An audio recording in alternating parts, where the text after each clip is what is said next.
Standing in Hoogoordplein, a public space in Amstel 3, one can observe lots of activity. Builders are moving materials in and out. Some buildings are under construction while others are fresh out of the oven. It looks like a new city being born. Yet at the same time, it lacks those valuable ingredients we associate with cities. First and foremost, inhabitants. Where are the people, the lively streets, the shops, and the businesses? Why are there so many homes being constructed here, seemingly far away from everything? This new district is set to become Amsterdam's most densely populated neighborhood. Located between Highway A2 and a railroad on the outskirts of the city, it is 3 kilometers away from the nearest municipality, in a place that used to be an office park. While there are some basic facilities nearby, the everyday things that make a neighborhood feel complete are still largely missing. On paper, Amstel 3 will eventually have enough shops, cafes, and schools. However, housing is arriving at a much faster pace than everything else. The municipality claims on their website that the area encourages people to walk, cycle, and use public transport frequently, yet it's around 11 kilometers to get to the city center, a distance where motorized traffic is a mode of transport that can't be omitted.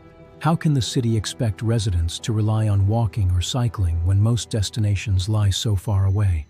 And instead of expanding outwards, why doesn't Amsterdam allow more housing in central areas, creating an inner city with high density comparable to places like Manhattan, Tokyo, or Singapore? Amsterdam says that, this way, we're developing a green, mixed-use urban neighborhood that's a pleasant place to live, work, and relax. But is it really an urban neighborhood? Or a high-density suburb? And if the city values green mixed-use areas, why not add new housing to the established neighborhoods that already offer exactly that? Looking at Amsterdam's housing prices, it becomes clear that homes inside the A10 ring cost 2, if not 4 times more per square meter compared to those outside it. In other words, demand is the highest in central areas as suggested by the high prices, where housing stock is limited. This is exactly where developers could earn the most amounts of money by building more homes. Yet density is not being added in those high-demand locations, but instead in a former office park roughly 5 kilometers beyond the highway that encapsulates the city. This feels like a path we've gone down before, creating desirable places to live far away from the city's core, where the car would be the ideal form of transport. We've seen the results of these isolated, car-necessary neighborhoods before. We are risking the creation of another pseudo-urban district, which on paper looks dense but behaves like a suburb, where due to the lack of amenities, citizens would have to go elsewhere for their needs. For those who can't afford to live closer to the center, this car dependency is no choice. They are trapped in a daily routine of long, unavoidable commutes. Bijlmer is a next-door example of a high-density suburb built far from the core, with a poor urban fabric.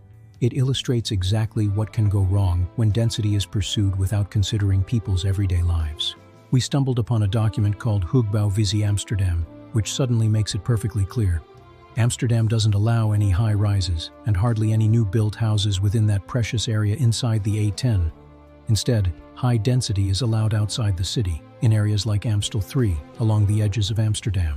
But what complications can you expect when you prevent new housing from being built in places where people want it the most? Recent research done in the US found that in lightly regulated markets, prices are closer to production costs, while in heavily regulated coastal markets, for example in San Francisco, prices are far above production costs due to supply restrictions. These restrictions act as a regulatory tax, preventing the movement of workers to highly productive areas, leading to a potential loss of national GDP. This also results in a redistribution of wealth to wealthier, older homeowners in those restricted markets. When we apply this to Amsterdam, can we see the same results? The supply of houses in the city is limited, while the demand stays high, causing the housing prices to skyrocket. While the already wealthy homeowners profit from the increased prices, newcomers can only get housing on the outskirts of the city, where they face much larger distances. As a result, they spend more time in transport, traveling to work and other daily necessities, an outcome consistent with the findings of the US research mentioned earlier. But is this the right thing to do? And if the city continues down this path, how well will this align with the mobility aspirations of Amsterdam, which calls for more density and active mobility, yet effectively distributes residents further away from the core?